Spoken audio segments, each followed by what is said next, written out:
सिंध हुकूमत ने कोरोना के इंसदाद के लिए वैक्सीनेशन का अमल तेज कर दिया है। वजीर सेहत डॉक्टर अजरा पचोहो ने सूबे के सबसे बड़े वैक्सीनेशन सेंटर का इफ्तिताह कर दिया।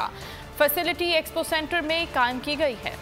सिंध सरकार ने वैक्सीनेशन के लिए इकदाम तेज कर दिए। सूबे के सबसे बड़े वैक्सीनेशन सेंटर का इफ्तिताह कर दिया। वैक्सीनेशन फैसिलिटी एक्सपो सेंटर में कायम की गई है और इसका इफ्तिताह वजीर सेहत सिंध अजरा पचोहो ने किया। आपके तवज्जुह से ये एक पैगाम देना चाहती हूँ लोगों को कि ये वैक्सीन लगाना निहायत ज़रूरी है।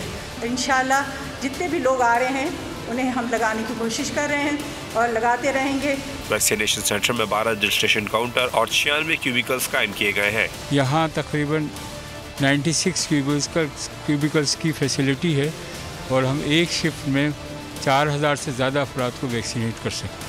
ये सेंटर 6 ब्लॉक्स पर मुश्तमिल है। इफ्तिताही तकरीब में NCOC हुक्काम, सेक्रेटरी सेहत और दीगर अफसरान भी मौजूद थे। वैक्सीनेशन सेंटर 24 घंटे काम करेगा और उसमें 360 हेल्थ वर्कर्स खदमात सर अंजाम देंगे।